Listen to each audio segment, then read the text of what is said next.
This is the first time I give talk for the lay community in this autumn retreat. As we are listening to the Dharma talk inside of this Dharma hall, outside, nature is also speaking the Dharma. If you look at the trees, they are expressing themselves beautifully. This is the very colorful season of the year. As you see the leaves, they change their color. It's very interesting to learn about trees. There's what is the name of the person? The job of the person who take care of the forest? Ranger. Not really ranger, but someone who studied trees, forester. There's a German forester. He studied trees, forests for the whole of his life. And he wrote such a beautiful book about trees. And the name of the book is The Hidden Life of a Tree. He wrote it so interestingly, like when you read that book, it's like a theater. There's many chapters, and each chapter is like a scene. It's so interesting and so enlightening to read that book. So from that book, I learned about the trees, and you see why they change their color. First of all, why every year they need to shed their leaves in order to next spring they will have to do such a work in order to produce new leaves. And they do this every year. They call it annual makeover. And why they have to do that? Why they don't just like the pine tree or they call conifer. Trees that never shed leaves, they call conifer. But trees to do shed leaves, they call it conifer, something like that. This is a very new term for me also to learn. But anyway, there's two kinds of trees. Pine trees, as you see, they don't shed leaves. So they are forever green, year-round, for the whole of their lives. But the rest of the trees, they change their color. And around this time of the year, they turn the whole forest into something that is so colorful, so beautiful to look at. Why do they have to do that? Do we ever look at trees and ask ourselves, why do they have to do that? Maybe we are too busy with other things. And so that question may not appear yet. Maybe one day when we have a little bit more space, when we are a little bit more free, when we walk into the forest, then we may have these kind of questions. But anyway, right now, the trees, they are preparing themselves for this coming winter. How do they prepare themselves? As you see, trees, they have to photosynthesize in order to get the sugar they need for them to grow. So right now, they are doing the work of preparation for the winter. They need to store food for themselves. So as you see, the whole summer, they suck in as much as sunlight and water and store them in the trunk. And also when you look at the leaves, they are very green, but right now they turn into color because the tree extract that pigment, very green pigment, and store it in the tree, in the trunk of the tree. So in the spring, next spring, they can reproduce green leaves again. And when they extract that pigment from the leaves will turn yellow and red. And the tree did one more thing, which is excellent for it to completely rest itself, is to secrete a kind of chemical that it heals off the leaves and the branch. The stalk of the leaves connect to the branch, so the tree will secrete a kind of chemical to heal off that park, connect to the tree. So what it needs is just a little breeze. Then the leaf will gracefully fall. And slowly, slowly, the tree will shed its leaves like that until there's no more leaves. So we have a song, when I rise, I rise gracefully, and when I fall, I also fall very gracefully, like a leaf of a tree. So as you know, Thai is teaching about meditation, looking deeply, and when we look at the falling leaves, we can really see how they go back to their source and nurture the soil, the tree, in order to manifest again next year. But what is amazing, when we look at the tree when they shed all of their leaves, because they need to prepare themselves to brace for the winter. Because in the winter, there will be storms. And when they have their full leaves, then it's very easy to be uprooted by winds, by storms.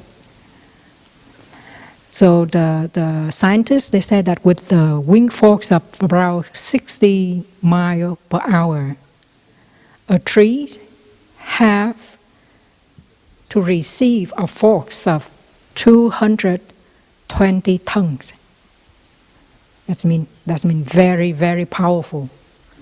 And if they are not ready for the winter, they will be uprooted, they will be split, they will be broken by the storm. So they have to do whatever means they have to in order to prepare themselves for the winter. So shedding leaf is a very effective method of protecting themselves and conserving their energy for next spring, for the rest of their life. They do this kind of work every year. So when we look at the trees, we can learn a lot from them. How do we prepare ourselves for the winter? Mentally, physically, how do we prepare ourselves for the winter? So when you decide to come here for 3 months or a year, or some of you are long-term residents, you stay here year-round, do you prepare yourself for this kind of new adventure? Coming to Plum Village and to join all the lay friends and monastic to live together for 3 months, 6 months, a year, or longer.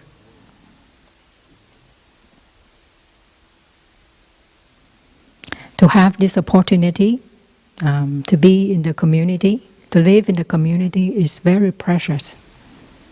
Just like the tree, we have the opportunity to shed leaves also. So what are the leaves that we shed?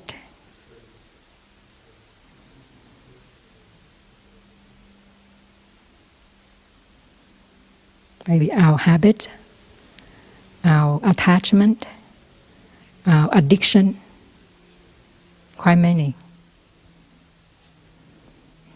Coming here and live in the community, we cannot eat meat, we don't smoke, we don't drink, we don't gamble.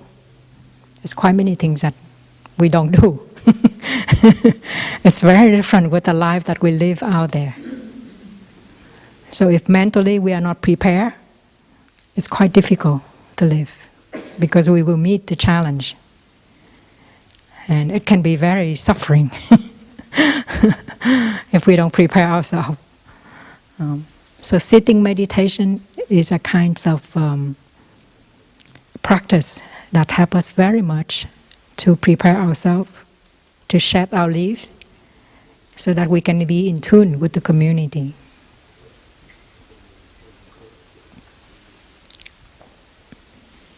So every morning and every evening in Upper Hamlet, you have evening sitting. Yeah. So every morning and every evening we will have sitting meditation. How do we do in our meditation? I'm sure some of you are very enjoying your meditation, but I know some of you are also struggling with your meditation because this is something very new. I know some of you are very new. You come here for the first time to be in a 3-month retreat like this. So sitting meditation is a time for ourselves. It's just like the tree. They have to shed leaf. They have to get rid of all the waste in their body in order to completely rest during the winter. As you look at the tree, they don't grow. They don't produce new leaves, fruits, anything during the whole winter. But they rest and they conserve their energy. So as human, we also practice like the tree. We also need to go back to ourselves, especially these 3 months in the winter, so that we can look deeply inside of ourselves. We see what kind of waste we want to get rid of. What kinds of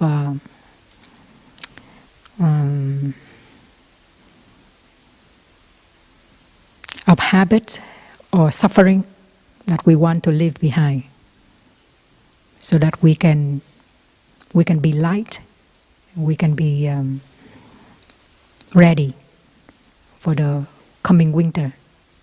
So the meditation every morning, every evening is the time that for us to do this kind of work, cleaning and listening to ourselves. There's nothing we can, there's nothing we do or nowhere to go during the sitting meditation except to be with ourselves, to be at home in our body and feel comfortable in our body, in our home. If you walk around, you will see many abandoned houses, right? The farmhouse or the main house. Maybe the farmers, they pass away, they die, and maybe their children, they don't want to live in the countryside, they move to the city. So they abandon these farmhouse and farms. And when you walk past by, you can really tell it is abandoned house, because there's no energy, right? But when you pass by a house with people who live in there, you can really see, you can really tell that people is living in this house. It's exactly the same thing with our body. When we are not at home in our body, we will look at us, they can really tell we are not at home. It's like an abandoned house. So the practice of meditation, the practice of mindful breathing are helping us to be at home in our body. And that's especially the meditation that we have every morning and every evening.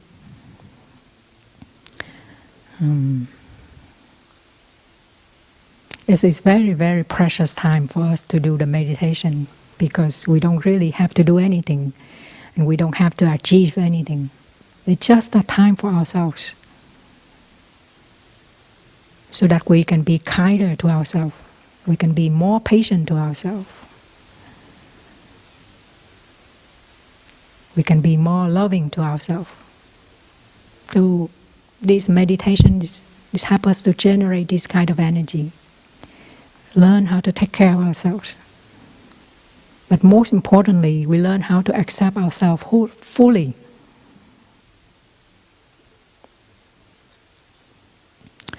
So this morning we will have a chance to explore a little bit the 5 Mindfulness Trainings. I know many of you are veterans, but many of us also here are very new to this practice. And also many of our friends worldwide, they are practicing at home. So we also share this with many friends from many different continents, not just in Plum Village.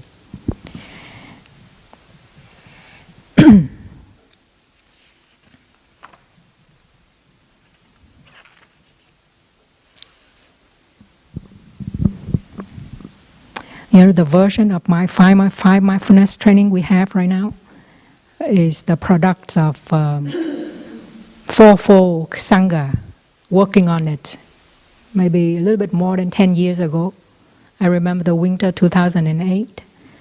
Thầy asked the monastic and lay sangha to work together to revise the 5 mindfulness trainings. And that's how we have quite update. But time also passed by very quickly. It's a little bit over 10 years already. So maybe probably another 10 years we have to revise it again. We have to revise them again so that they can become even more appropriate and more relevant to our time. But as you know, the 5 mindfulness training devised by the Buddha more than 2,000 years ago. So the Buddha said these 5 mindfulness training, if you observe and practice, you can live a happy life. You can restore peace, harmony, and happiness in your family. Because at that time, not everybody can ordain. Many people, they have to shoulder their responsibility to nurture their family, to bring up the children. So they don't have the chance to join the community as monastic. But the Buddha also have this teaching for them to practice. And now you even see, even more than 2,000 years, these 5 mindfulness trainings still very, very relevant and appropriate to our time. And we are so fortunate to have a very enlightened teacher and very insightful community of many generations of practitioners who practice these 5 mindfulness trainings. And that's how we can come up with such insight in order to revise these trainings. Throughout my monastic life, I attended, I don't even remember how many retreats. And I enjoy very much the presentation of the 5 mindfulness trainings because it is so rich. It's so enlightened. It's so awakening to listen to the collective insights of people, lay people who practice these 5 mindfulness trainings. It's so, I find it so rich to listen to the presentation, how people bring these 5 mindfulness training into their life and use them to navigate their life. As we see, this 5 mindfulness training is like the guideline. It helps us to have this sense of direction. It's just like when we learn to drive, we need to know the traffic law and obey the traffic law. So this 5 mindfulness training is like a road map. It helps us to, when we, at a certain stage of our life, we are at the crossroad. Or sometimes we call it as a midlife crisis or late life crisis. But we have this road map to help us to navigate, which is wonderful. I'm sure you listen to the presentation and you feel very inspiring when people share how they apply this mindfulness training into their life.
So maybe I read the first mindfulness training because we still have friends from all over the world. They may never heard about this training before. So I think it's very good to read it. The first mindfulness training, reverent for life. Aware of the suffering caused by the destruction of life, I am committed to cultivating the insight of interbeing and compassion, and learning ways to protect the lives of people, animals, plants, and our earth. I am determined not to kill, not to let others kill, and not to support any act of killing in the world, in my thinking or in my way of life.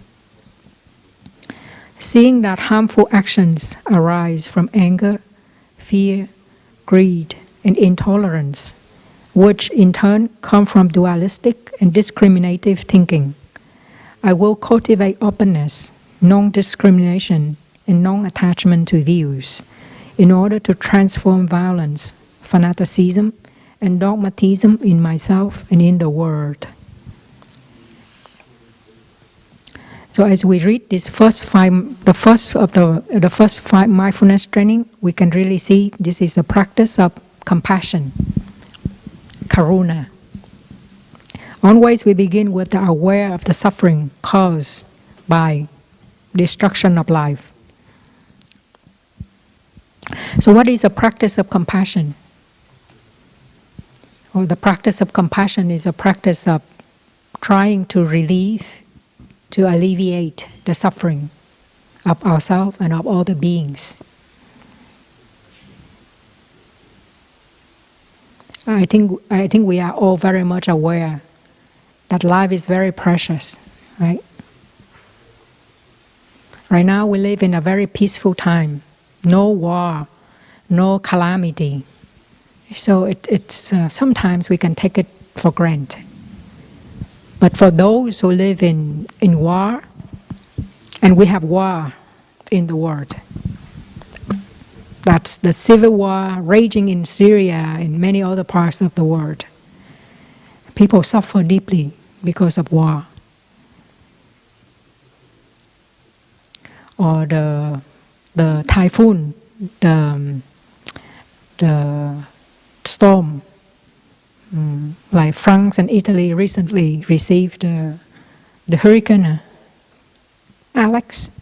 It's been flooding and it's been killing quite a number of people in France and in Italy. So in these situations, we really see that what we want is our safety and those we love, that they are safe and that they are alive, right? So this practice of not to kill and not to support any act of killing in the world, in my thinking or in my way of life, is really a practice of compassion. Because without compassion, it can be very, very, very dark, very cruel. And if we are aware of the situation of the world, of the pandemic right now, we can really see we are going through a very dark period of time, pretty much throughout this whole year, 2020. Almost a million people have been killed because of the virus. And we don't really know how many more will be killed, how many more will be killed by the virus. So something like people used to say that, you wear a mask is also an act of compassion, because this is how we protect ourselves and how we protect other people. Actually, we are very fortunate. We live in a very safe environment and we close. But people out there, they suffer greatly. They don't have the luxury to stay home and not to work. They have to make a living. So every day, they still have to go out. And the risk is very high. So knowing this is something that is very real and very, very suffering right now. It gives us even more sense of how to practice so that we can offer our support to all the people who need. So the peace, the mindfulness, the happiness that we are generating, this is something we can offer to the people out there. almost every week we have people ask us to chant, to send our energy for the people who suffer out there. So as we practice the first mindfulness training, we can really see that even though we are living in a very, very supportive environment, very safe environment, but if we are not mindful, we can take things for granted. And the forgetfulness can creep in. And it can create such a storm inside of us that we lose touch with what is really, really favorable conditions that we are having here. There are days, we can be very lost in our emotions, in our thinking. Because if we are not get in touch with our mindful breathing, then our forgetfulness can carry us away very easily and very frequently. This is how people suffer when they practice at home alone. But when we are together in a community, we have our schedule, we have time, we come together, we practice, and so we are reminded. Many people share that, when they have a very negative feeling or very negative thought, but then they hear the bell, they gather everybody to walk. Then when they see all the people, they are able to let go of that negative thinking and get in touch with the very positive element, positive energy of the community. So we are very, very fortunate to have a very, very favorable conditions for us. So in this first mindfulness training, our real challenger is our forgetfulness. So when we be carried away of our forgetfulness, and we have to allow ourselves to be reminded. The sound of the bell, the birds singing, or the breeze, or the fresh, crispy air in the early morning when we walk out of our dorm to go to the meditation hall. We allow these elements to remind us so that we can live in the moment, in the present moment, and not let our forgetfulness carry us away. Because 3 months can pass by very quickly. And by the time we have to leave, even though we want to stay, but we have to leave. So we have to really, really treasure each day that we have the community with us. And last Sunday, Brother Fab Lai talked about non-discrimination.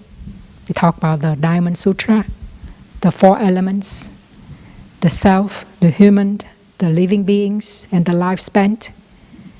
It's very easy to see them as separate things. But through the Dharma talk last Sunday, I hope all of you listened to the Dharma talk last Sunday, we can really see how interconnected we are to everything else. So the first mindfulness training, if we look really deeply, we see how in order to protect life, we can really see each one of us, we have to be an environmentalist. Because if we don't protect our environment, we really don't know how to take care of ourselves. Right now, with the global warming, in the summer, we suffer the heat, like 40 degrees something. It's unbearable, right? So this is something, if we don't take action, we don't act as a community, we will continue to suffer because we really change the climate. And when we damage the environment, when we destroy it, the earth, the air, the water, we're really destroying ourselves. You remember the feeling of unbearable of the heat in the summer. Without the AC, you really suffer, right? And then we can really see without the environment, we cannot be who we are, and we cannot be, and we cannot live comfortably. So to practice, the first mindfulness training is to really to practice to protect our environment. And I'm sure, and as a community, we can collect our insights together through Dharma sharing and really see how we can practice to protect our environment, is to protect ourselves.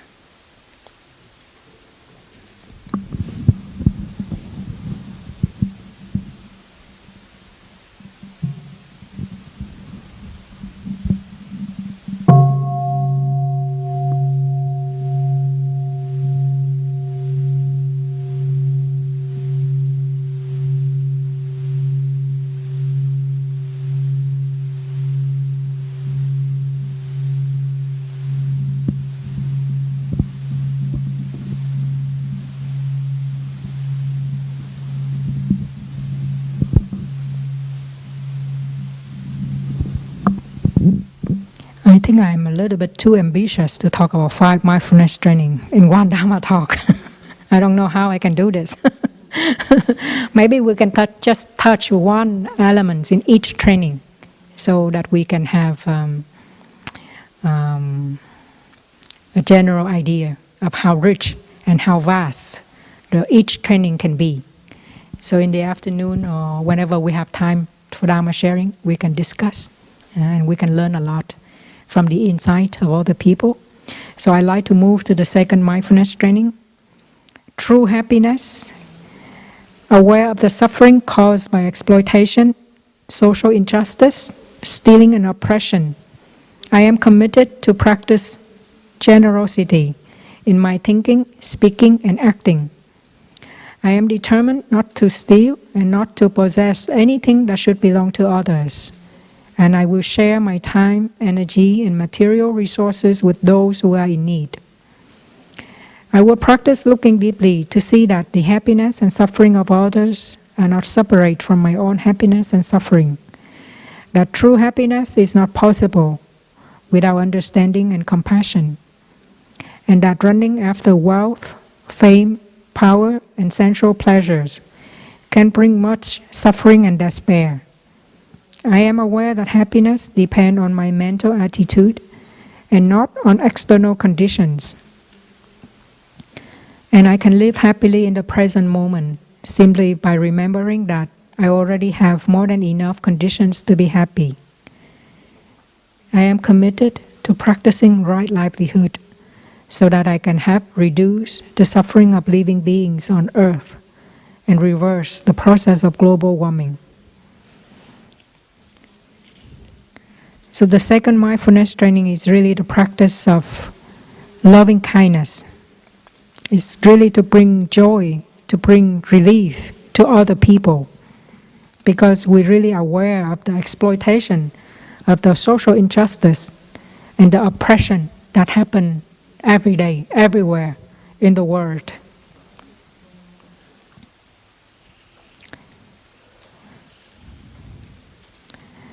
So the second mindfulness training is it says that true happiness.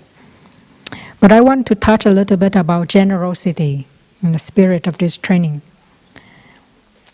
I think many of you when you join the community, like the Happy Farm or whatever the program that you join, the Sangha, you think of, because financially I don't have enough to contribute. So I enroll in this program so that I can prolong my stay in Plum Village. And this is a way I can contribute. But think of it as a practice of generosity. When you want to go to the retreat and you don't have money, so you have to do some kind of work in order to earn that place or to earn that seat, in the retreat. But then that's what you think. So normally many people think, this is what I get from the retreat. I will work in the kitchen, or I will work in the garden, so then I can attend the retreat. So very easy for us to think of what we can get from what we contribute. But if we practice in the second training, we can practice generosity. It's an offering we offer to the community. Then we can really see the practice really help us to let go of a lot of expectation and demand. This is something I really want to contribute and really want to offer to the Sangha without anything in return. This is my offering. In order to practice in the community and to receive the Dharma, we really need a lot of support, a lot of hands, to build and to distribute everything to everybody in the community. So this practice of generosity is something that it can help us to look at things in a much wider perspective. And that whatever areas in the community that need some kind of care, some kind of help, if we are able to offer our help or our support, then that is our offering. And in the teachings of the Buddha, generosity is one of the practice of the 6 paramita. So we have to practice the 6 paramita in order to cross to the other shore. And when we look at the activists, people out there who do all kinds of work for whatever reason, if they can do as a whole community, then they can do quite a lot of work and they can achieve quite many things. But if they are lonely out there doing this kind of work alone, it can be very, very heavy. It can be very disappointing. It can be very hurtful. I remember when before I ordained, I joined a group of people who live overseas, but we try to bring more democracy into Vietnam. Yeah. So we organize all kinds of activities and protests and all kinds of things. And at that time, I did not know about the community or practice or anything, because I feel that I have time, I have energy, and also I want to contribute something, to give back. So I joined, and I remember after the few protests we did in Washington, D.C., my phone at home would never stop ringing. People call and they label me, I'm communist, whatever. All kinds of labels that they label me. And so I got a lot of accusation and blaming and criticized. And because I did not know the practice, one day, it's like literally, it rang like non-stop for the whole morning, like 2-3 hours I was at home. I could not bear it anymore. I stood up, I ripped off the phone and I threw it out of the window. So no more accusation, no more blaming. I actually suffer a lot when I do this kind of work, because I don't really know how to take care of my emotion. I just have the intention to help, but I actually don't know how to take care of myself. So I actually suffer quite a lot until I read one of Thay's books, and I first time ever I learned about mindfulness, to be aware of myself. But like Mahatma Gandhi, who fight the whole of his life for the independence of India. He said something I find that is very inspiring. I cannot remember exactly the whole sentence he said, but only the spirit of what he said. He said that on the path of service, this is how we get rid of our selfishness, something like that. I actually cannot remember the whole thing, but I just only remember the spirit. And I see that it's really the spirit of the practice of generosity. So never underestimate, our power of generosity.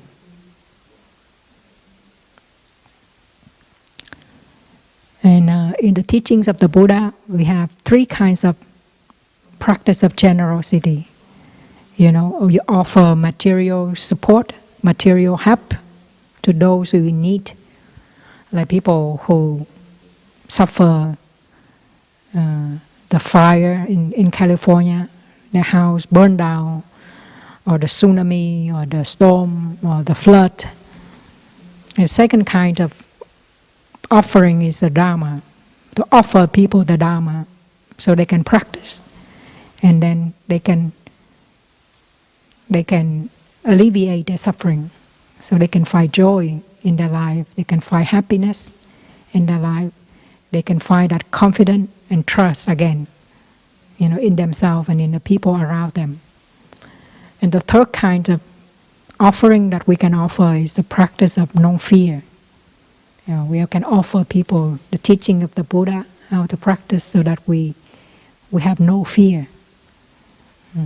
But this is a very deep teaching. I don't think we can go into it.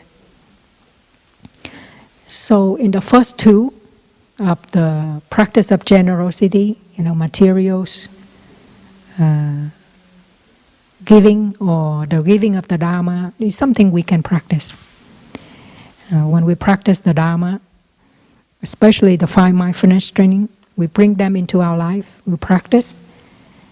Like Brother Fablai said, when his friends asked him, why you choose to become a monk, he could not explain, so he gave that 5 Mindfulness Training.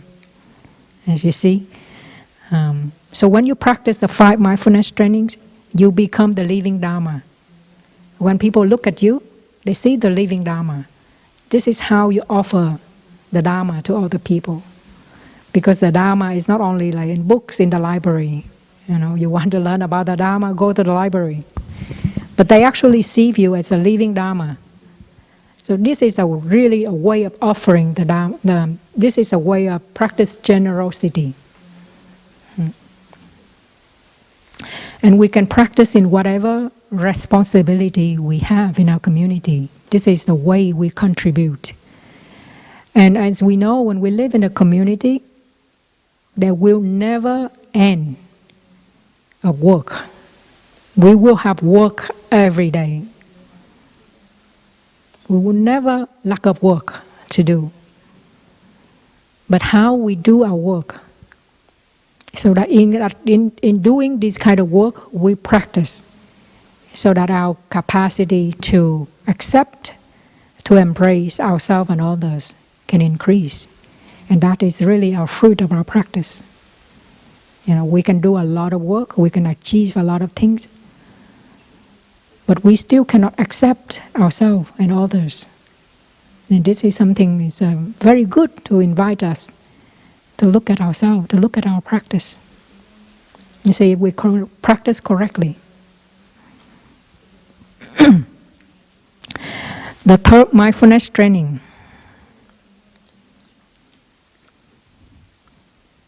Aware of the suffering caused by sexual misconduct, I am committed to cultivating responsibility and learning ways to protect the safety and integrity of individuals, couples, families, and society. Knowing that sexual desire is not love, and that sexual activities motivated by craving always harms myself as well as others. I am determined not to engage in sexual relations without true love and a deep long-term commitment made known to my family and friends. I will do everything in my power to protect children from sexual abuse and to prevent couples and families from being broken by sexual misconduct. Seeing that body and mind are in unison, I am committed to learning appropriate ways to take care of my sexual energy and cultivating loving kindness, compassion, joy, and inclusiveness, which are the 4 basic elements of true love, for my greater happiness and the greater happiness of others. Practicing true love, I know that I will continue beautifully in the future. Maybe we can listen to one sound of the bell.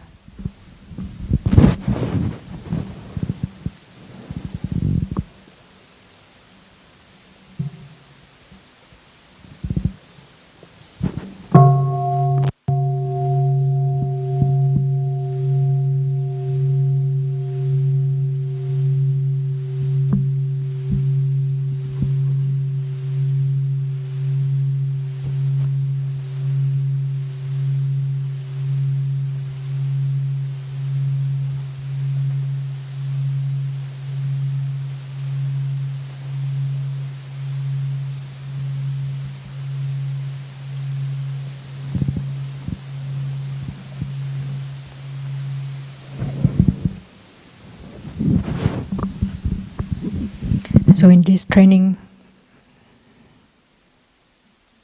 the key words here is responsibility. As we see, we are aware of the suffering that can be caused by our craving, longing, or attachment without taking any responsibility. But in this training, I want to talk about how to conserve 3 kinds of energy, because this is it can lead to suffering or it can lead to sublimation. It depends on us how we manage these 3 kinds of energy.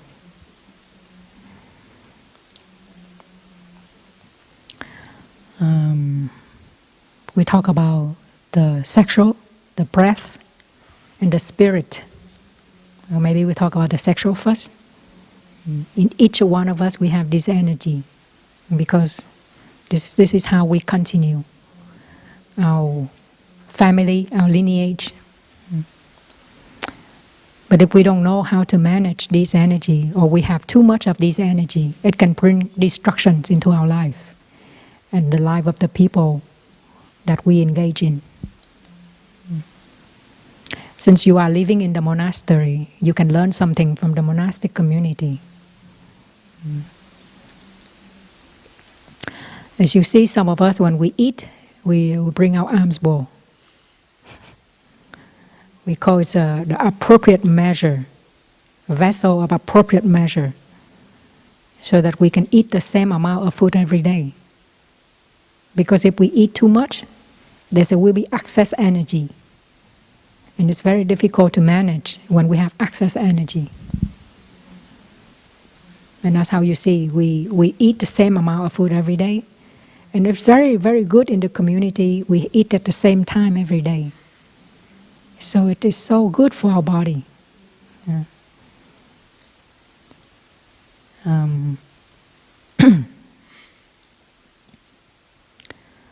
And we also have the schedule from 5 in the morning, wake up 5 in the morning, until 9 in the evening, right? So we have the schedule. It helps us to follow so that we can learn to channel our energy. We learn to be moderate in everything. When it's time to eat, we eat. When it's time to work, we work. When it's time to walk, we walk. And when it's time to sleep, we sleep. So we learn to moderate ourselves. And out there, whatever we like, we engage ourselves or we indulge ourselves in it. And we may not have that moderation. The food that we like, we can indulge ourselves. Or the kind of work we like, we can overwork. But we don't really have the kind of discipline so that we can be moderate. But living in the monastery is very helpful. We have the schedule. It helps us to build our own discipline. Because when we have the collective energy of the Sangha, when we follow the schedule, slowly, gradually, we form our discipline. And we know when it is enough, we can stop. So it's so helpful. Thirdly, we are not exposed to all kinds of attraction, all kinds of advertisement, all kinds of sounds, music, images. So relatively, our mind can be protected. We can guard our mind relatively better than when we live out there at home. Fourthly, we don't have internet to access easily, unless you have your own phone. But if you come from overseas, you have to buy your SIM card, and you may have very limited access to internet. For us, we also have to use internet, but we use in a way that it can bring what we need. We can look for what we need, but not overuse or over access internet, because it can take a lot of it can take a lot of time away from the practice. So these four things, it can really help us to practice, to balance ourselves, to manage our energy. We may have the habit to talk a lot, but that is a practice of the breath. We will talk a little bit later. Or we may not have the habit of being outdoor very much. We like to be indoor all the time.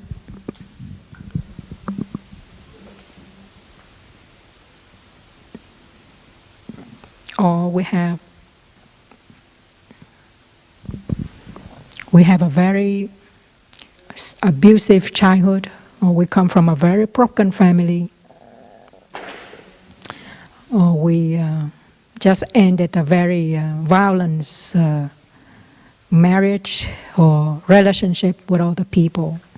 We have the wounds inside of us, and we're longing for companionship.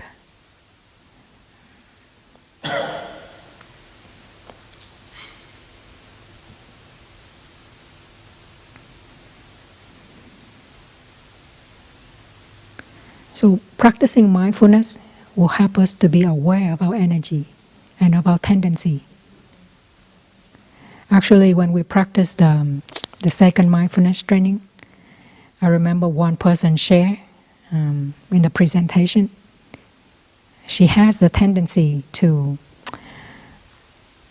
talk. She likes to talk and she likes to share, but because of her practice of mindfulness is not that strong, so whatever she feels like she needs to talk, she talks to people. And unmindfully, she's not aware that she's taking time and energy from other people without asking for permission. Much later, when she practiced mindfulness, she realized that, when she sees people and she engages in conversation and she starts talking about her suffering and her pouring out her suffering on people. And people, sometimes they practice listening to her. But later, when she practiced, mindfulness, many years later, she shared that I actually not really observed the second mindfulness training because I take away time and energy of other people. They have to listen to me. So in each one of us, we have the need to be listened to. We have the need to express ourselves. We have the need to feel comfort, to feel comfortable, to find that partnership, to find that companionship. We need someone so that we can lean on, so that we can have the support. So each one of us, we have these needs. And we have to observe to see how do we practice so that we can respect our needs, but at the same time we cannot respect the need of other people. I find that when people overtake my time on my space, I have to set the boundary. Because sometimes, without being firm, it can be very, very difficult situation, when people keep invading your space and time. And without very clear instruction, it keeps repeating again and again. So I see that some cases I have to set the boundary. I said that without my invitation, I would like to let you know that please don't come in, if into that space when you see me alone. Because sometimes I need to be alone. Without my invitation, please don't come in. So please respect this boundary. And it can be hurtful at the first time when you hear this. But people gradually understand. And they have to respect that boundary. So especially when we have difficulties and we need someone to listen to us, I think it would be very respectful. We ask first, say, can we have time for this? And we talk about this. And let that person agree and provide the time and space for us to sit down and talk. And not to, take whatever, whenever there is opportunity, we take it right away. And we may not show enough respect, for others. So the second practice is a practice of the breath.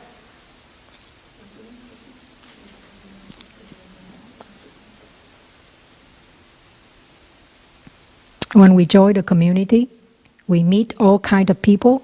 We have the need to express ourselves. And we can talk, you can meet people, we can make friends, and we can talk at length. That's how we have the practice of noble silence. We also have the practice silent meal. Yeah. And so it helps us to be moderate. And actually when we speak a lot, we use a lot of our breath energy. Especially when we fast, we really, really need to conserve our energy of breath. Because if we talk a lot, we will not be able to complete the fast. So we have to really conserve our breath. So I see that in the community, in the schedule, it's have such a balance. When it's time for us to be together, when it's time for us to speak, in sharing, in gathering, in meeting, it's time for us to speak. But this time is silent, like silent meal, walking meditation, it's a silent time. The schedule has been designed in such a way that it has such a balance, in our daily life.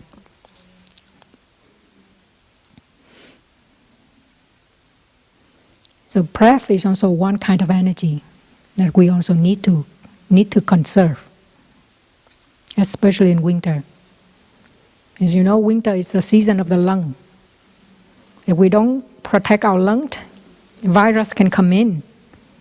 And I see people cough for the whole 3 months, autumn and winter. So we really need to be aware of the air. Here we have such a fresh air to breathe.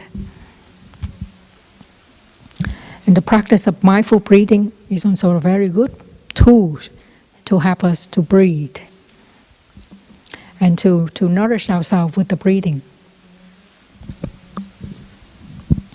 Then the last one is the spirit. This has to do with our habits of worry, of our anxiety.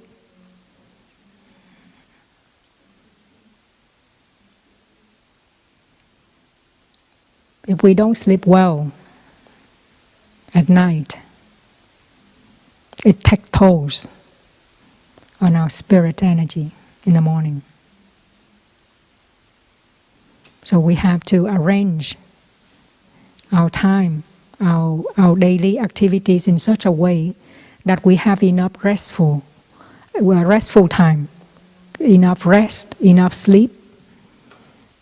Especially if we stay up too late, we don't allow our body to rest enough.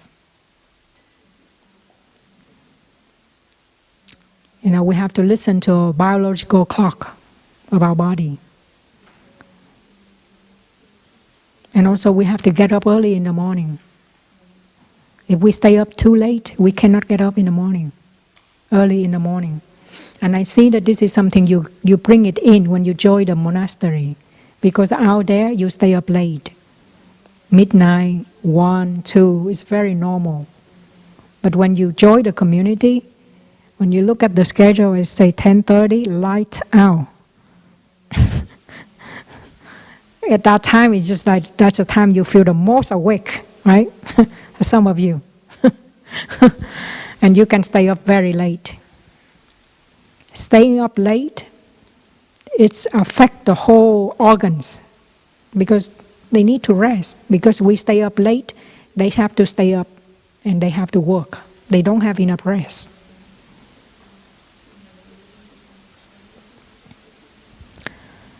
That's how we have to allow ourselves enough rest. And the worry, the anxiety, it takes a lot of our spirit energy. When we worry a lot, but when we feel anxious, we cannot concentrate. And it takes a lot of our mental energy. So to say these things, as you can see that the practice of mindful breathing, it's so helpful and so wonderful, to help us to come back and to allow ourselves to stop, to breathe. And if we are doing good, we can let go. But this needs to be activated every day. We live our life out there 40 years, 30 years. We have the habit of worry, of be anxious about everything. When we come here, we join the Sangha for just a month. They are not going anywhere. They are still with us. So when they wait till a moment where we are not aware, they will jump out and they will do the whole skit, on our mental on our mental landscape. It takes a lot of our mental energy when we let the memories of the past surface in our mind consciousness without guarding our mind. It would take a lot of our mental energy. So whatever image or whatever story or whatever memory you have in the past surface in your mind consciousness, you have to, from the stored consciousness surface, we have to bring our mind consciousness to follow. Just like your shadow and yourself. The shadow follow you wherever you go. So the mind consciousness will follow the stored consciousness as a shadow. So in that way, we can guard our mind and conserve our mental energy. Without guarding our mind, whatever comes up from our stored consciousness, we let it operate day and night. It takes a lot of our mental energy and it takes tolls on our spirit. So this is the three practice of conserving these three energies, which is the foundation of our well-being. And we are very lucky. We live in an environment that we have everything. We have all kinds of conditions to help us to establish a new habit, new way of breathing, new way of working, new way of relating to others, new way of listening, new way of speaking. That's how many of us, when we join the retreat, we feel much lighter. We feel happier because nobody say anything negative or mean to us. And when we have the need to be listened to, we have people to listen to us. So this is two very basic needs that we can have in the retreat. And we're lucky we have it here. I don't think I can finish the 5 trainings today. It's such a short time to talk such a broad topic. I suppose to talk about the 5 mindfulness trainings. Mindfulness is holiness, but I can only talk very briefly of the first 3 mindfulness trainings. So hopefully the Dharma teacher of the next talk can carry on. But maybe the last 2 mindfulness trainings. Thank you for your attention. It's very beautiful to have a walk. The Dharma, even though it's very good, but we have to be moderate. Otherwise, it's too much, we cannot digest. Thank you.